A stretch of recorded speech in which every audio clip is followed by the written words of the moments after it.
எனக்கு தெரிந்த வரையும் பார்த்தீங்கன்னா ரஜினி சார் ஓகே. இன்ன வரைக்கும் கதை அவர் தான் கேட்பார். எப்போவுமேங்க நம்ம சம்மந்தப்பட்ட ஒரு ஸ்கிரிப்ட் நம்மக்கிட்ட வரும்போது நாம் கேட்டால் தான் அந்த ஃபீல் என்னன்னு தெரிய வரும். என்ன இருக்குதுல்ல, ப்ளஸ்ஸா மைனஸா, நல்லா இருக்கா இல்லை ஓகே ஓவரால் நல்லா இருக்குது 70% சொல்கிறேன் 30% அதை நம்ம பேலன்ஸ் பண்ணிட்டு போகலாம். அதை தான் ரஜினி சார் இன்ன வரைக்கும் பண்ணுறாங்க. கமலஹாசன் அதான் பண்ணுறாங்க.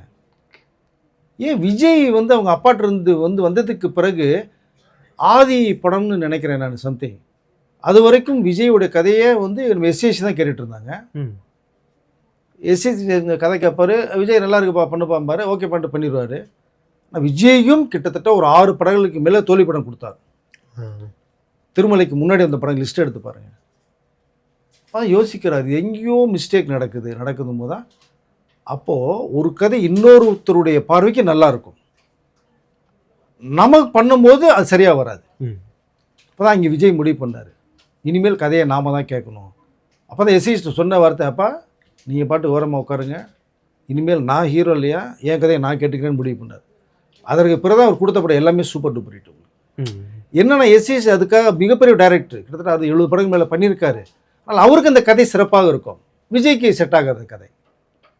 அது மாதிரி தான் சூர்யாவும் கார்த்திக் பண்ணுற இன்ன வரைக்கும் பண்ணிக்கிற மிஸ்டேக் அதுதான்.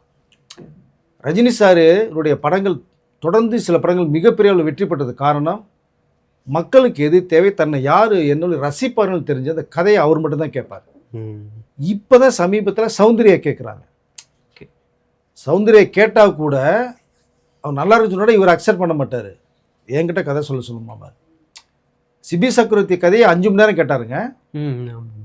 இவங்களும் ஒரு 2.5 மணி நேரத்தில் முடிச்சிட்டாங்க கதையை. சௌந்தர்யாக்கு நல்லா இருக்குன்னாங்க, அவர் 5 மணி நேரம் கேட்டார். நகரவே இல்லை சீட்டை விட்டு.